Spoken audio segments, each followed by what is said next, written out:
Makalat umanyong balita na nasa China na raw ang puganteng si Pastor Apollo Kibuloy. Pero ang Philippine National Police, tiwalang nandito pa rin sa bansa ang wanted na pastor. There is also a possibility na dumaan po siya sa backdoor, pero lahat po yan, i-verify pa po natin. Ano ba yung ibig sabihin nun?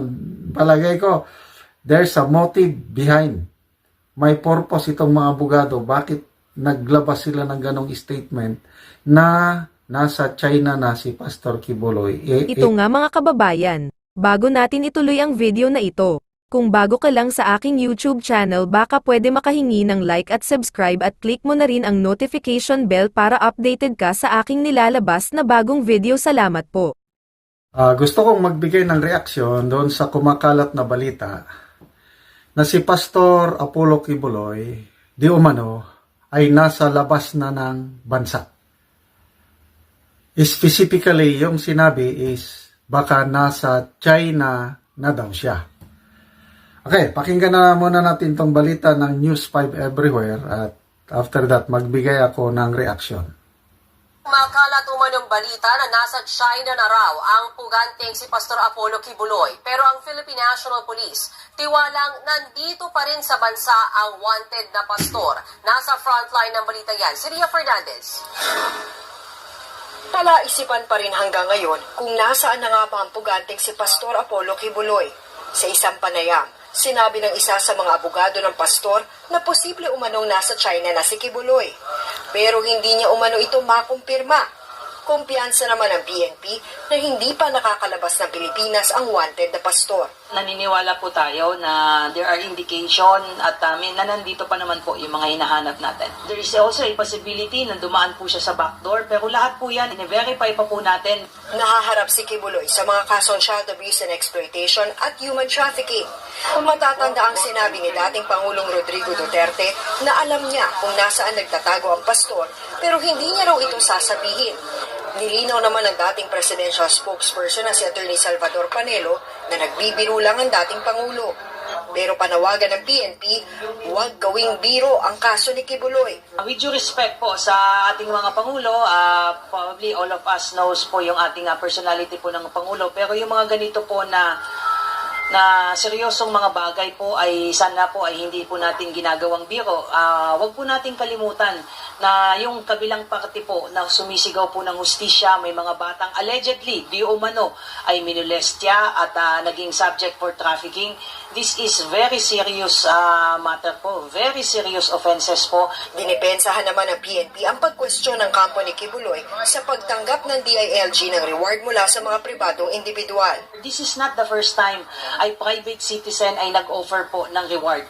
Alam po natin, pag may mga heinous crimes, even yung mga families po ng victim na mga civilian po ay nag-o-offer po. Pinag-iisipan po yan ng PNP na maglabas din po ng reward po with respect to this case. Pero kailangan po kasing dumaan po sa proseso yan in terms of auditing, in terms of budgetary rules and guidelines po with respect sa giving of rewards po. Sinang-ayunan naman ito ni Vice President Sara Duterte na kilalang malapit kay Kibuloy. So right man na siguro sa ato ang gobyerno and sa DILG nga magpagawas og rewards para sa mga wanted na mga tao kanang mga dunay warrant of arrest. Nauna na ring hinamon ni Pangulong Bongbong Marcos si Kibuloy na magpakita na at harapin ang batas. Nagbabalita mula sa frontline. Okay, unang reaction ko yung pagbibigay ng bounty o reward money galing civilians. Pwede man yun, basta sabihin nyo lang kung sino. Kasi alam ko yung mga nakaraan, may mga nagbibigay reward money, kailang sinasabi kung sino. Ito, bakit ayaw masabi? Bakit itago? Doon tayo nagkakaproblema. Bakit ayaw sabihin? Ang laki niya, no? 10 million pesos. Sabi ni Ka Eric, yung mga top leaders ng CPP, NP, and DEP, ano ba yan? Ka Roger, George Madlos ba? Yung mga 5 million pesos lang ang bounty, reward money. Grabe naman.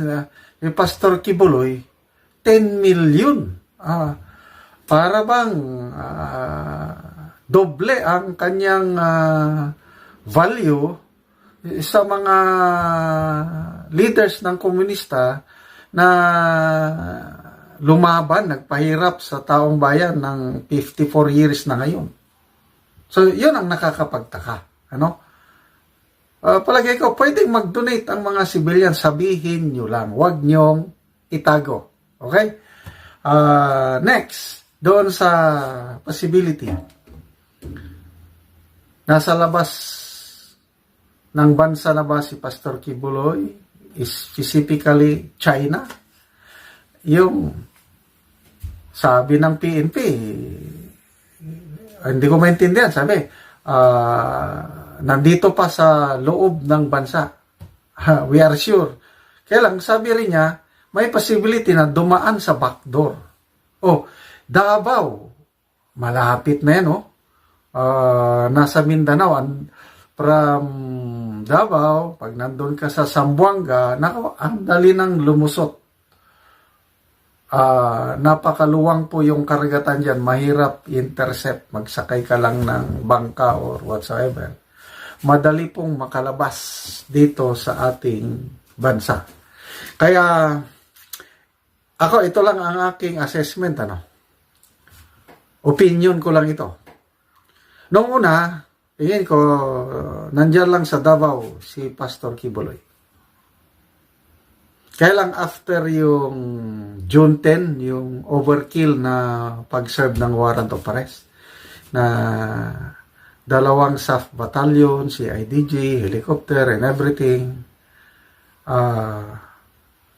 ang nakita ko, analysis ko, si Pastor Kibuloy, it came to his mind na delikado na siya.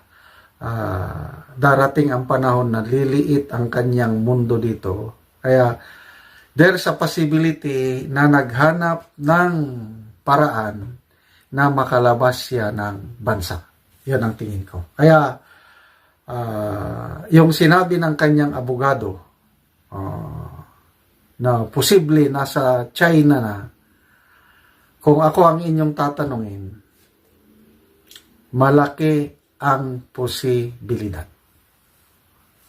Bakit? Ito, geopolitics na naman ito, labanan ng mga superpower. Sinasabi ni Pastor Kibuloy na US talaga ang gustong magpadakip sa kanya. Kasi kung wala sanang interference ng US, palagay ko kayang-kaya niyang harapin yung mga kaso na yan dahil nung una, na-dismiss na yan ng piskal Bigla lang binuhay. May pang-abogado naman siya. Kaya lang doon siya natatakot sa kamay ng US government. At dahil na-involve ang US, baka naman itong China, alam mo naman, yung labanan ng superpower, baka lang ito nag-offer ng tulong kay Kibuloy. Tulungan ka namin. Punta ka sa China, walang gagalaw sa iyo doon. Kung kayo si Pastor Kibuloy, offeran ka ngayon ng China, we will protect you. Pupunta ka ba? Tingin ko, kung ito, puros opinion lang ito, analysis lang. Kung inofferan ng Chinese government si Pastor Kibuloy, yun, tinanggap niya. Napakadali na lang ilabas si Pastor Kibuloy sa bansa kasi nga yung Mindanao area, dumaan ka lang sa dagat, ang dami mong pwedeng daanan, pwede ka nang makalabas. Tapos China is a superpower, may submarine, baka isinakay pa siya ng submarine. Goodbye, Philippines, babalik na lang ako sa 2028. Parang ganon ang kay Pastor Kibuloy. Kung totoo, these are all hypothetical o analysis opinion. Kung totoo na nasa China si Pastor Kibuloy, may magagawa pa ba ang PNP, ang DILG? Kahit gawin nilang 100 million ang reward money, may magagawa pa ba? Kung nandun na siya sa China nagtatago, Lalo na kung tinutulungan ng Chinese government. Oh. Yun na. So, ito po ang kaganapan kay Pastor Kibuloy. Ulitin ko, hindi ko kilala si Pastor Kibuloy. Hindi ko pa na-meet. Yung usapin sa kaso, bahala ang korte doon. Hindi ko siya dinidepensahan yung kaso niya. Ako lang, nag-a-analyze lang sa pangyayari na medyo nakaka-alarma na yung unang pagka-alarma dyan, yung overkill na pag-aresto sa kanya nung June 10. Plus ito, nakakapagtaka na biglang lumabas ang 10 million reward money times 2 sa reward money ng mga top communist leaders, tapos anonymous. Sino yung nag-donate? Ayaw sabihin. So yun ang mga nakakapagtaka. So, I don't know naman tong mga abogado, Pastor Kibuloy, bakit sinabi nila na probably nasa China na siya? Ano ba yung ibig sabihin nun? Palagay ko, there's a motive behind. May purpose itong mga abogado. Bakit naglabas sila ng ganong statement na nasa China na si Pastor Kibuloy? It remains to be seen.